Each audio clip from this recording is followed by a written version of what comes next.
Few bots can hope to reach the icon status of Optimus Prime. There's a few that come close though.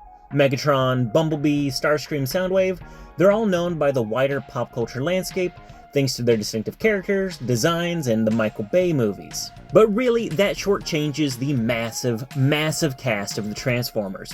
Just because little Jimmy, who's never watched a cartoon, owns a yellow and black Camaro, doesn't mean Bumblebee's the end-all be-all of Transformers. Pun very much intended. Honestly, if you just dive into the surface level, you can find some pretty cool cats, and one of the coolest comes from Season 1, Episode 1, Scene 1 of the original series, Wheeljack. Released all the way back in 1984, this is Generation 1's Wheeljack, one of the most beloved bots in the entire franchise. Wheeljack transforms into an early 80s Lancia Stratos.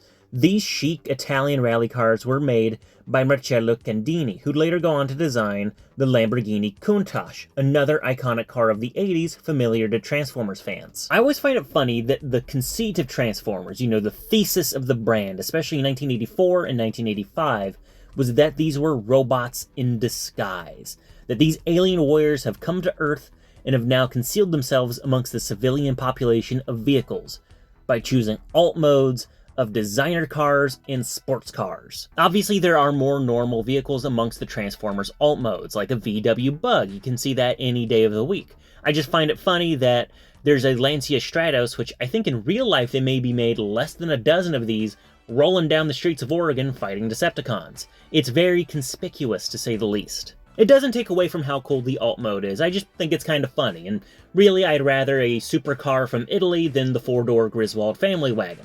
Now, Wheeljack, like the rest of the 84 crew and some of 85, originally hailed from Diaclone, and as such can hold a Dionaut, or any other small-scale figure, and in the context of Transformers it doesn't add anything, it's just a nice little bonus feature. The transformation is pretty simple. Not many bot levels of dead simple, but pretty intuitive. The front slides forward and lifts up to become legs. The doors flip back to give the figure a more defined physique, and the large rear splits and unfurls to become the arms. Now we have his robot mode, and he's looking a little naked here. Hold on. There we go. Outside of the Seekers, I think he's the figure that requires the most parts forming to look complete, or at least presentable. Remove the alt mode spoilers, add these really cool fins and some big missile launchers, and now our favorite scientist is ready to bust some Deceptichops. Wheeljack is a pretty stocky robot. Wide shoulders, long arms, and short legs. Looking at the original Diaclone concept art, we can see that his legs were meant to extend further for a more proportional robot, but this never made it to the final product. Instead of having fist missiles or a rifle like his other Diaclone counterparts, Wheeljack includes very large, shoulder-mounted missile pods. Kind of gives him the appearance of an artillery trooper, but unfortunately the G1 release neuters the springs from the Diaclone original, so his missiles just kind of flop out. Another interesting design oddity of Wheeljack is his face, or lack thereof, really. It's one of the most drone-like heads in the entirety of the original Transformers toy line, with the sculpt having no apparent eyes, and silver-painted details looking like a large spring coil. The Marvel Comics model sheet, and by extension the Sunbow character model, translated this as a mouthplate with the large fins lighting up whenever he talks, creating a very unique portrait, and one iconic to the Transformers. However, I think Wheeljack has always had a face. That silver springy head sculpt is not a faceplate. It's a large visor with the negative space filled in by the silver paint. If you look at it, Wheeljack's head sculpt is much more akin to a knight's helmet, like a 15th century visored Soletta. Now that's just my interpretation of the original art in the original toy, but I think if that negative space was accentuated with a heavy black paint, or even the Diaclone yellow, Wheeljack would have had a very, very different interpretation in media. There's a few different routes you can go down with Wheeljack's character.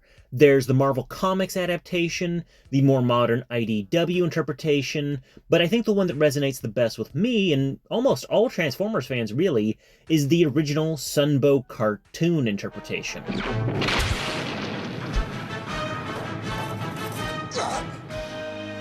That's a shock, all right. Wheeljack has the distinction of being the very first Transformers character that we see on screen in the original Sunbow cartoon.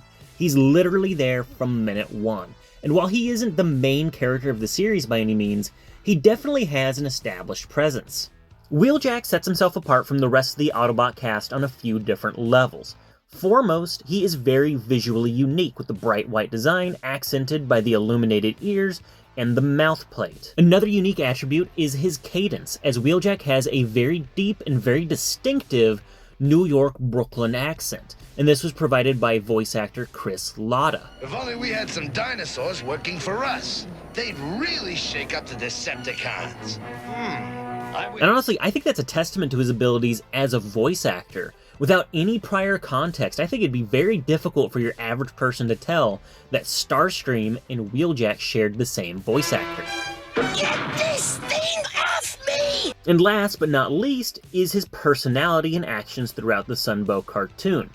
Wheeljack is arguably one of the most amicable and friendly of the Autobots. Wheeljack's the kind of guy that you'd both love and hate to be friends with. He's affable, he's charismatic, he's pretty grounded in the grand scheme of things, and he's very impetuous, which means he can get into a lot of trouble really fast, as his foremost profession is both scientist and inventor for the Autobots. But he takes a bit more of a jocular approach to science. In his opinion, science isn't about whys, it's about why not. This is a chance for Fry to test out my experimental anti-pressure pill. I can't swallow that. Well then, good news. It's a suppository. Why not build a doomsday machine? Why not provoke cosmic horrors unknown? Why not go to the Natural History Museum and be so inspired by what you see that you build robot dinosaurs? And that is one of Wheeljack's most important contributions to the G1 cartoon continuity and the Transformers series as a whole, is the fact that he built the Dinobots from the ground up with his pals Ratchet and Perceptor.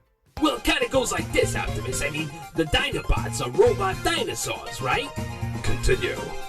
And when we went to the museum with Spike, we learned that dinosaurs have simple brains, right? Affirmative. So the Dinobots are just like real dinosaurs. Explain.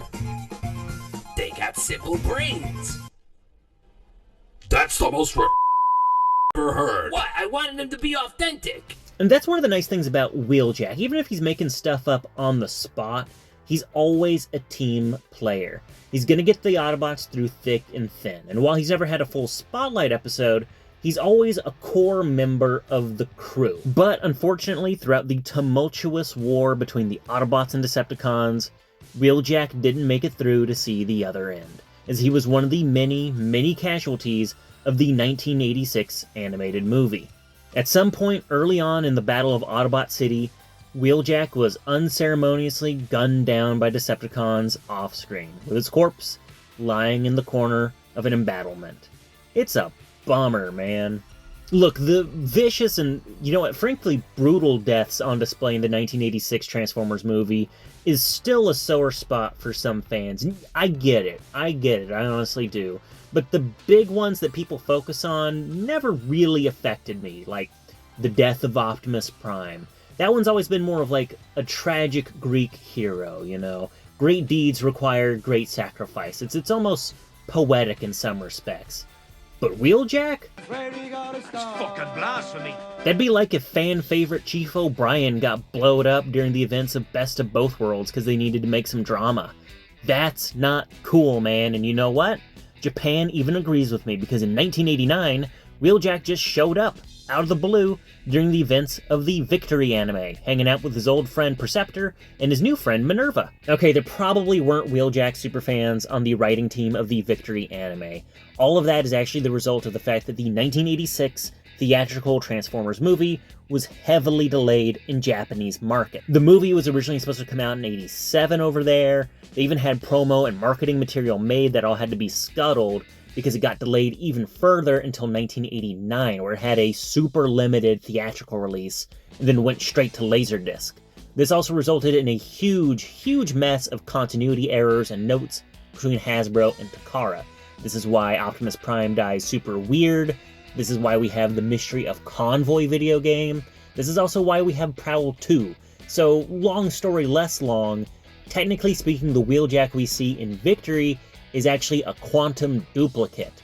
It's kind of like how Harry Kim died on Voyager, and they replaced him with a doppelganger and pretended like the whole thing never happened. Look, quantum duplicate aside, you can't keep a good bot down. Wheeljack is definitely one of the most beloved characters in the Transformers fandom, and I think a large part of that is due to his DIY, almost punk attitude. Wheeljack's gonna go out there, optimistic with a spring in his step, and he's gonna build what he wants, how he wants to, and how he imagined it. And you know what? Even if it blows up in his face, he had a good time making it. And you gotta respect that can-do attitude.